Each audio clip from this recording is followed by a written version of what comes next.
Thank you for tuning in to the best parenting show on the internet, Post Daily Dose. It's the Post. It's the Post. It's the Post. The Post Daily Dose. It's the Post. It's the Post. It's the Post. The Post Daily Dose. It's the Post. It's the Post.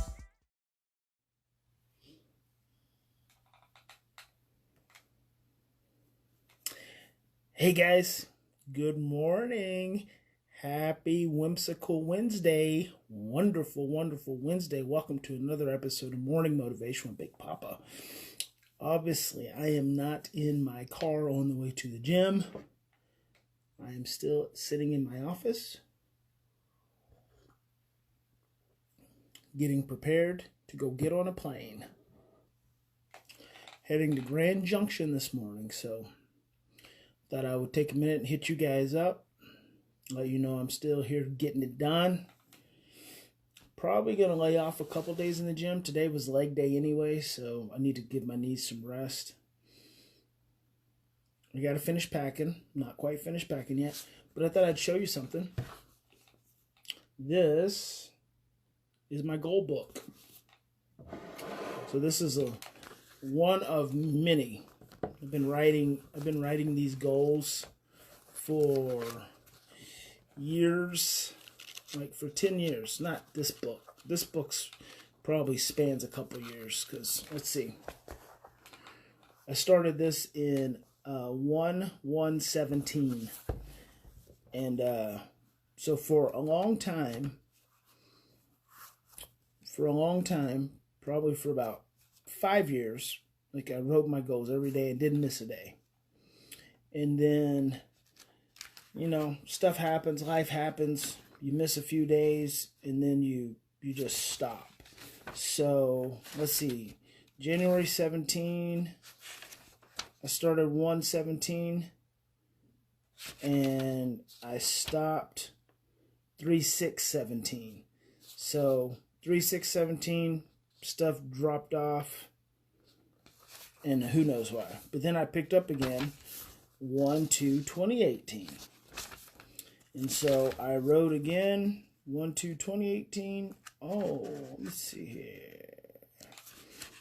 Oh, interesting. So 1/2/2018. This time I wrote consistently again all the way until 3/28/18. And then I picked back up on 12/14/18, so last December, and today is April 10th. So interesting, huh?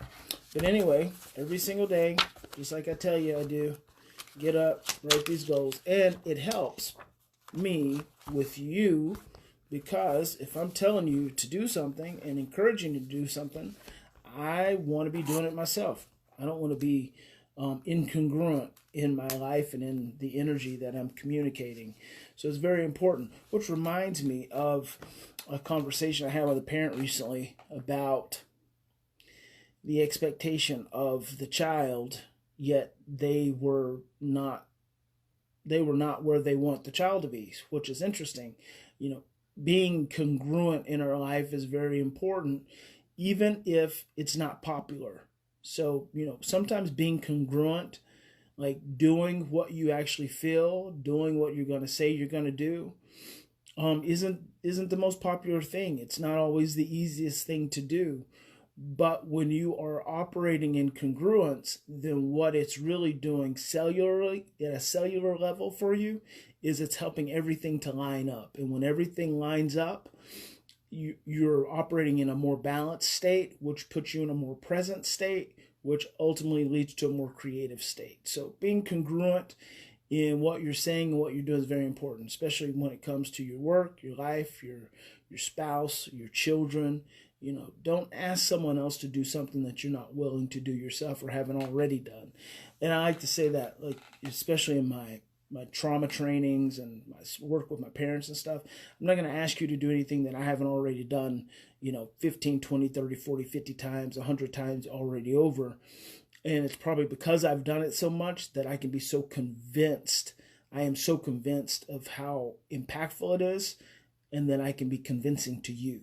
And that's important. I can't be convincing of you. Gary Vaynerchuk said something really important the other day.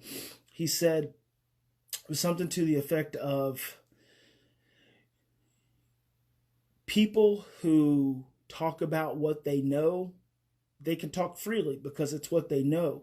It's when people have to go start researching stuff and thinking about stuff, and then they start trying to talk about it, that's when it's not very good, because they're not really convinced, they don't really know it.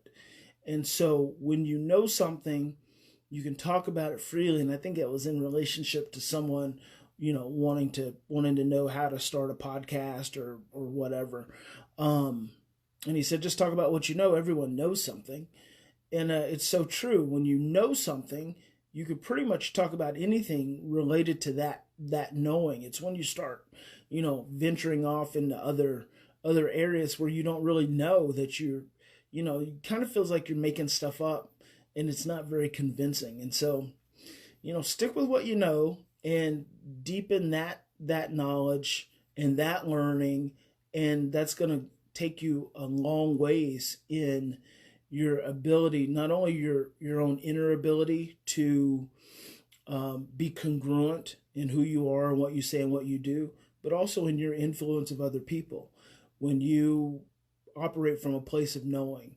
And just because we know something doesn't always make it easy. I mean, just because I know a tremendous amount about stress and trauma and my own personal story and all that business doesn't mean that walking in love is any easier. It helps, but there's always the possibility for fear. Fear is always looming. It's always right there.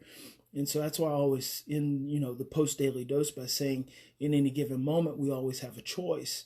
We can operate from fear, our imprints, because all of our imprints are based in fear. All of our unconscious conditioning is based in fear. Or we can stop, we can take 3 to 10 deep breaths, and we can choose love. And so it's so important to understand that the way we were raised, most of the ways in which we were parented, most of our society all operates out of fear. We all operate out of stress and fear. And so we choose stress and fear every day and every moment. And we don't have to. We can stop. We take 3 to 10 deep breaths. And I say take 3 to 10 deep breaths because you slow down, you line up. You line up with your spiritual state. You line up with your emotional state, and it brings you into the present. And that's where love exists. Love exists in the present. Love doesn't exist in the past. Love doesn't exist yesterday. It doesn't exist. It didn't exist when your mom was carrying you in your tummy. That's all the past. That's all an illusion. It doesn't exist in the future. It doesn't exist where we say, we're going to get married, or we're going to go on this great trip, or we're going to have this lovely dinner. That's all illusions we're creating in our heads. Love exists right now in this moment.